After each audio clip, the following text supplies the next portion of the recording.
ሓደ ካብ ኣሰልጠንተይ ለስ ብራውን ይባሃል ለስ ብራውን ኣብዚ ምድሪ ካብ ዘሎ ሞቲቬሽናል ስፒከር ቀዳማይ ደረጃ ካብ ዝስርዑ ሓደ እዩ ለስ ብራውን ሓደ መዓልቲ ምስ ወዱ ጆን ለስሊ ኣብ ገዛ ናይ ቤተሰብ ግዜ እንዳሕለፉ ጌም ይጻወቱ ነይሮም ኣብዚ እዋን እዚ ለስ ብራውን ንተኸታታሊ 10 ግዜ ንወዱ ኣብቲ ጌም ስለ ሰዓሮ ሰልቺዎ በቃ ሕጂ ኣነ ኸይድ ክድቅስ በሎ ወዱ ጆን ለስሊ ቃል በቃላ ከምዚ ክብል መሊስሉ No, it's not over until I win. Wow. ዝገርም ኣባህላይ ክሳዕ ዝዕወት ኣይበቃዕኒ ህይወት ከባድያ ቀላል ክትከውን ኣይትመነ ዓቕሚ ክህልወካ ዳጸሊ ሕዋቴ ኣብዚ ህይወት ከቢድኩም ኩሉ ነገር ሓርቢትኩም ክኸውን ይኽእል እዩ ኣብቲ ዘለኹም ዓዲ ቋንቋ ባህል መልማድ ሲኢንኩም ኣብ ጎንኩም ኣጆኻ ዝብል ኣቦ ኣደ ሓው ሓፍቲ ኣኳ ሓወቦ ዓርክ መሓዛ ሲኢንኩም ክትኮኑ ትኽእሉ ኢኹም ግን ክሳዕ ዝዕወት ኣይበቃዕን ይበሉ ክሳዕ ዝስዕር ኣይበቃዕን ይበሉ ወላ እኳ ሽግር እንተጋጠመኩም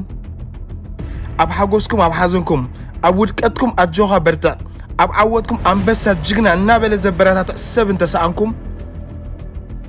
ክሳዕ ዝዕወት ኣይበቃዕን ይበሉ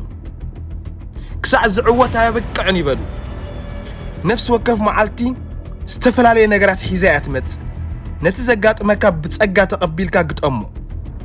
ፍጹም ከይተማር ሽግራትካ ናብ ካልእ ኣይተላግብ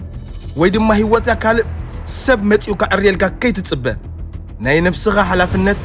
ባዕልኻ ውሰድ ሓደስቲ ነገራት ፈትን አንብብ ተማሃር ተመራመር ዝግባእካ ነገር ግበር ነገራት ካብ ዓቕምኻ ንላዕሊ ኣብ ዝኾኑሉ ግዜ ጸሎት ግበር ምስ ፈጣሪኻ ተዘራረብ ፈጣሪ ብሉጽ ገይሩ ይፈጢርና ስለዚ ብሉጽ ህይወት ዝግባእኒ ንሱ ግን ባዕልኻ ኢኻ ትፈጥሮ ነዚ ዘለኻዮ ናብራ ስለዝተለማመድካዮ ኢኻ ተቐቢልካዮ ትነብር ዘለኻ ካብ ሃገርካ ብዙሕ ጸገማትን ሽግራትን ሲዒርካ ኢኻ ወፂኻ ኣብዚ ዘለኻዮ ድማ በፂሕካ እዚ ኩሉ ዝኸፈልካዮ ዋጋ ግን ነዚ ኣይኮነን ንህይወትካ ብምሉእ ዓቕምኻ ግጠማ ግዜኻ ኣብ ዘይከውን ቦታ ኣይተጥፍእ ካብ ፌስቡክ ናብ ኢንስታግራም ካብ ኢንስታግራም ናብ ቴሌግራም ካብ ቴሌግራም ናብ ቲክቶክ እናነጠርካ ኣብ ዘይከውን ግዜኻ ኣይተጥፋእዮ ብዛዕባ መጻኢኻ ሕሰብ እስኪ ቁሩብ ሕሰብ ኣበይ ነርካ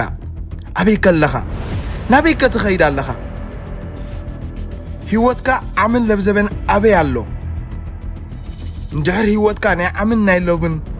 ሓደ ዓይነት ኮይኑ ዋው ከይተረዳእካ ትመውት ኣለኻ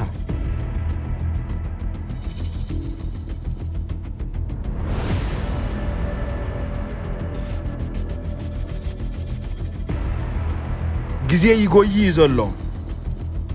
መሳቶኻ ተኣምር እዮም ዝሰርሑ ዘለዉ ስለዚ ካብ ዘለኻዮ ተስእ ተበራበር ካብ ሎሚ ጀሚርካ ወረ ካብ ሕጂ ጀሚርካ ፒሮን ወረቐትን ሒዝካ ኮፈል ቁርብ ግዜ ውሰድ እቲ ኣብ ህይወት ክትኮኖ ክትረኽቦን ክትበጽሖን ትደሊ ብግልጽ ይጽሓፎ ከይፈራሕካ ጽሓፎ ሽዑ ነቲ ትደልዮ ነገር ንምርካብ ምሉእ ዓቕምኻ ተጠቀም እዚ ነቲ ካብቲ ኣብዚ ዘለኻዮ ንኽትበጽሕ ዝኸፈልካዮ ዋጋ ዝነኣሰ እዩ ምኽንያቱ እዚ ህይወት ኣይሓተካኒ